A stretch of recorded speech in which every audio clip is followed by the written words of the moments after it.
I'm Gary, and this is Coasting with Culture. I like to combine theme park visits and riding roller coasters with various cultural experiences around the world. The trio of Mark, Marcus, and Mike, better known as the Drunk Riders, put together their first theme park event, El Stumble, which was taking place in the San Antonio area.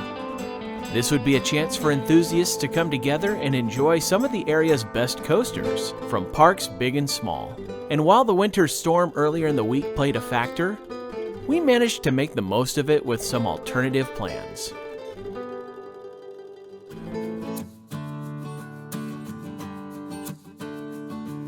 Thanks to an opening that came in my personal schedule, I found myself back at Seattle-Tacoma International Airport to head out to Texas for some more coasters.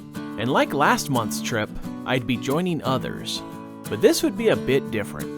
If you missed it, February 20th and 21st, San Antonio, Texas, the first official ever live event featuring the Drunk Riders, Mark, Marcus, and Mike. Let's go, boys!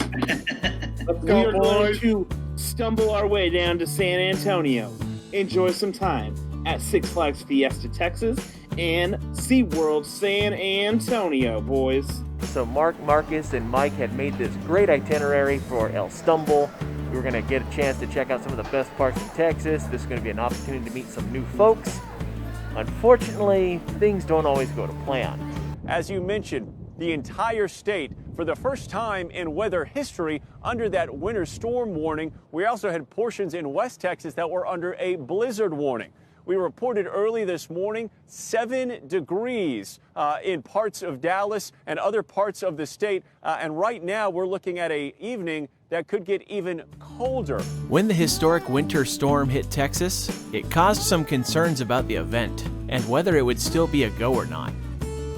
While the forecast did improve as it got closer, some of the participants had to back out due to flight cancellations.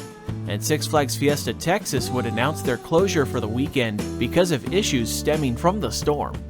Fortunately though, other parks on the itinerary would be open, and many of those who were planning to go could still make flights there, including myself as I boarded with trusty old Alaska Airlines to head to the city of Austin.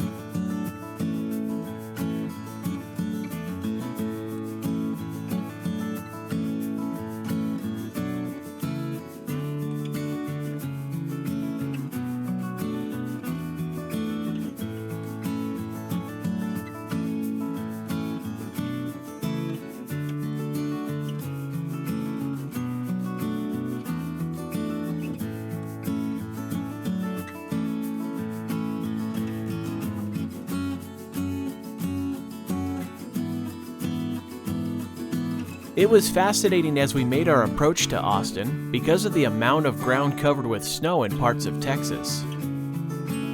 It was a real bizarre thing to see and think about, as my previous experiences in Texas had involved weather that ranged from very pleasant to really hot.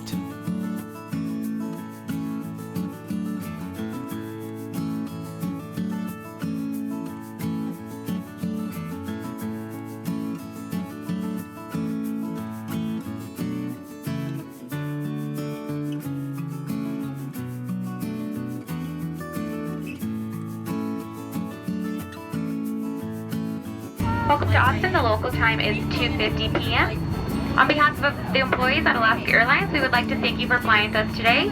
We look forward to seeing you again soon, and thank you for masking up. While the flight made it safely to Austin, the bizarre factor continued as I went to get the rental car because there were still several remnants of the storm at the airport, from the runoff of melting snow and ice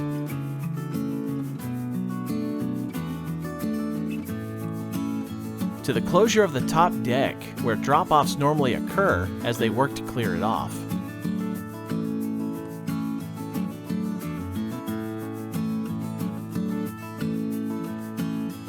Well, I'll tell you what, it's something to see these icy conditions here in Texas. You don't necessarily think of that happening here, but, you know, it is what it is.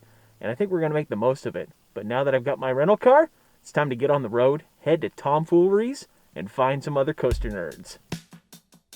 It wouldn't feel like a complete trip without a Shameless coaster credit stop. and since Foolery's was one of the newest places to open in Texas, it was hard to pass on it. While I was a bit behind others from the event, Erik and Larson stuck around to hang out while I got to try the Screamin' Centipede, one of the new big air coaster models from SBF Visa that features the bizarre hamster wheel car. This was quite the experience, but definitely a great addition for smaller places like this to add a new thrill.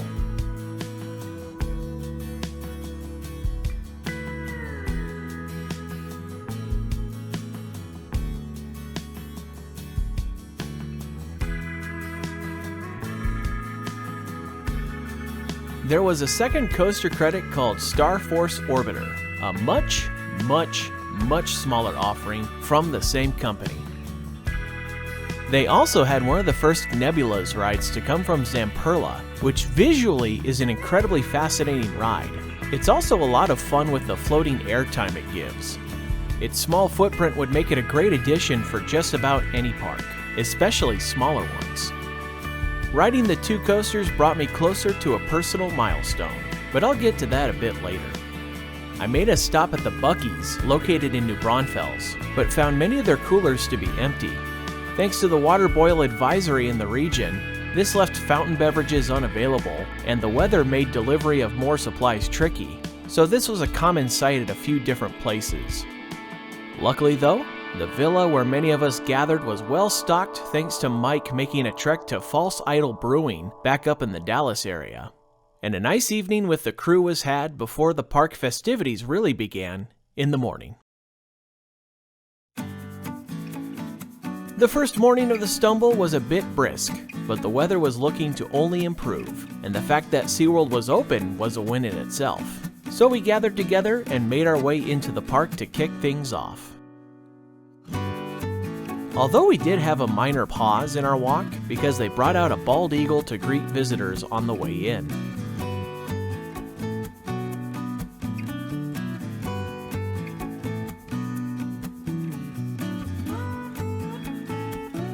While the crowds would prove to be lighter throughout the day, we began the riding with the coaster that would most likely have a line.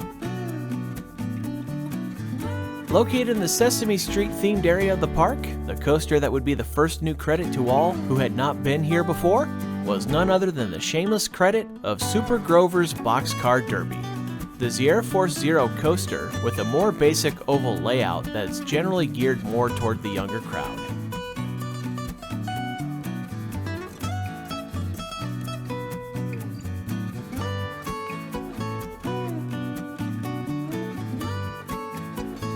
After our Shameless ride, we went toward the bigger coasters of the park, but ran into a bit of a dilemma as they were waiting until later to open them due to the combination of the cooler weather and the lighter crowds. This led to a few sessions of picture taking and standing around talking about parks and coasters. We did venture to other parts of the park to see if other rides were open, but for the most part, it appeared the majority of the larger rides, including the newest coaster Texas Stingray, would be opening around the same time.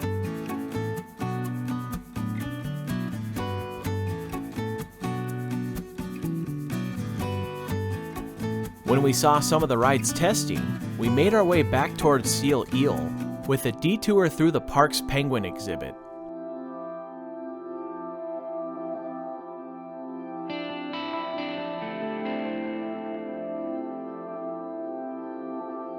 It was a little bit tricky to see the penguin chicks shown on the sign outside, but there were still plenty of the adults to see.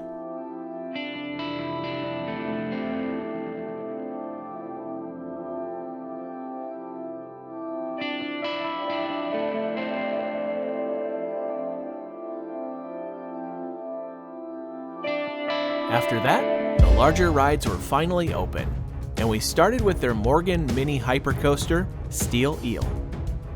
This coaster is a nice surprise of a ride, as it manages to look and feel like a true hypercoaster, even when it's only 150 feet tall.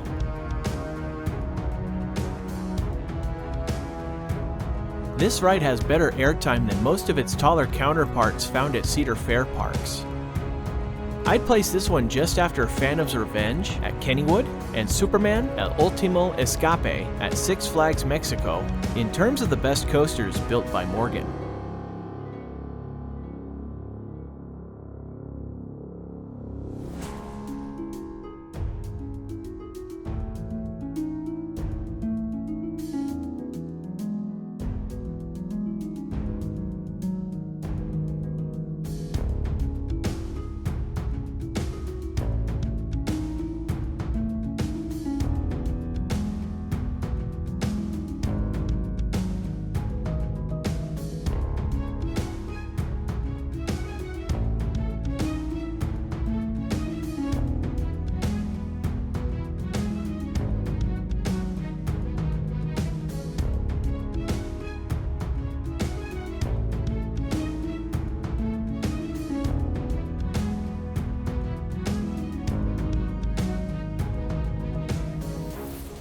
From there, we went to Wavebreaker, the custom Intamin family launched coaster, which provides a fun and twisty layout with several low-to-the-ground zigzagging moments. The launches aren't super intense, but they do have a little oomph to them, adding a bit of a thrill to this very solid family ride.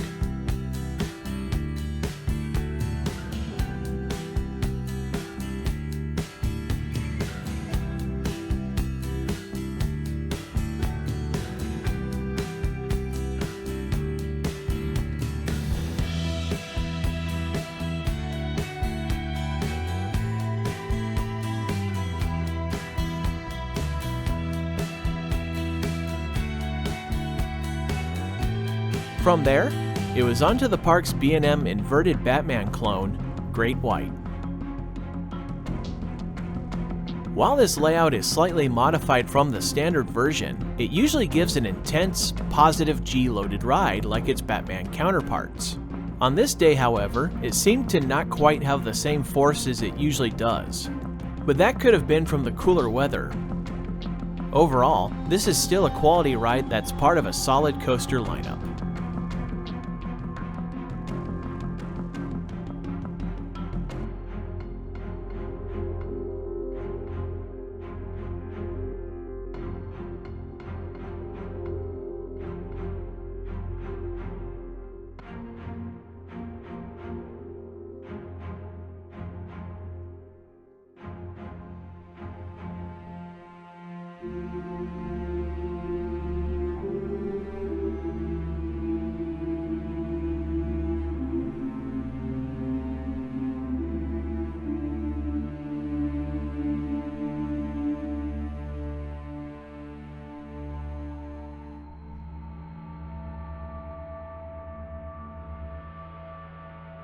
With Journey to Atlantis down for maintenance, that left one more coaster in the park for us to ride. Their custom Great Coasters International wooden coaster, Texas Stingray, which also happens to be the park's newest.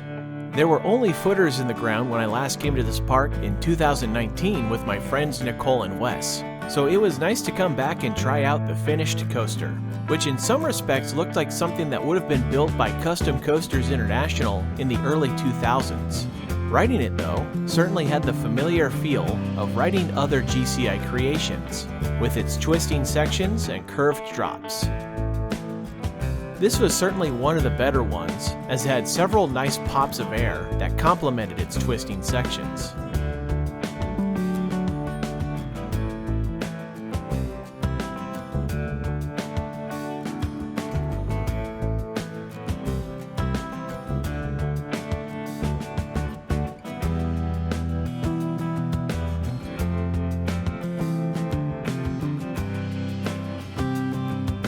Earlier, I mentioned that the two coasters at Tom Foolery's brought me closer to a milestone.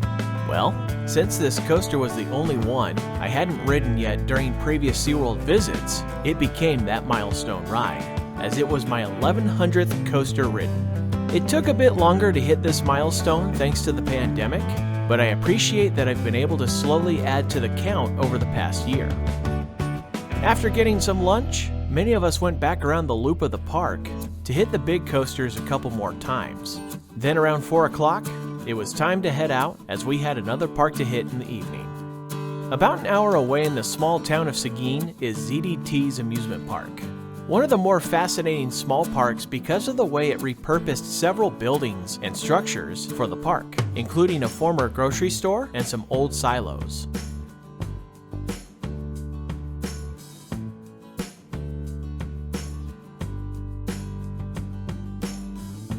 With our arrival around 5, that gave us an hour to enjoy several of the park's attractions, including several members of our group checking out their go-karts. These karts are more fascinating because of the use of electricity, while it's built like the gas karts you see at many other amusement parks.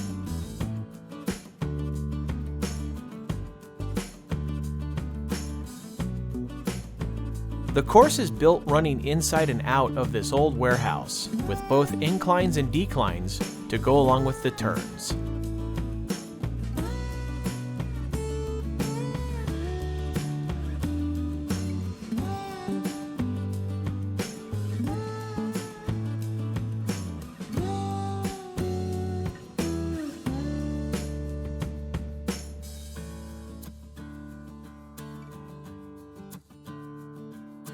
Of course, the main draw for our stop here was Switchback, the park's very unique shuttle wooden coaster from Gravity Group.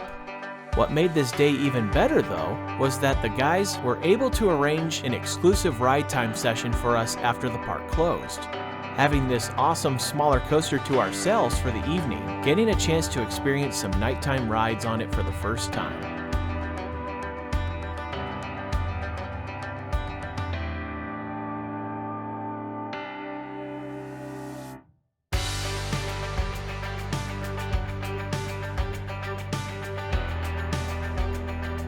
Having ridden it before, it was great to enjoy this unique ride with its compact layout and pops of air throughout, along with the bizarre feeling of going in reverse on a wooden coaster.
Once the ERT session was over, we were treated to a bit of an impromptu Q&A session with one of the park's managers, where she shared with our group about the process that had gone into building Switchback. It was a great ending to the day riding some Texas coasters. But the night wasn't over just yet, as there was a battle to be held. The ultimate rematch between the drunk riders and Coasters and Brews from last year's Keys to the Kingdom event at Kentucky Kingdom in beer pong.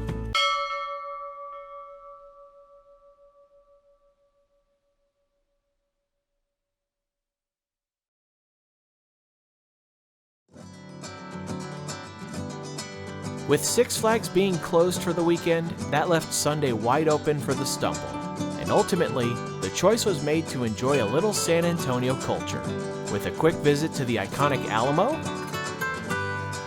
and a stroll along the Riverwalk.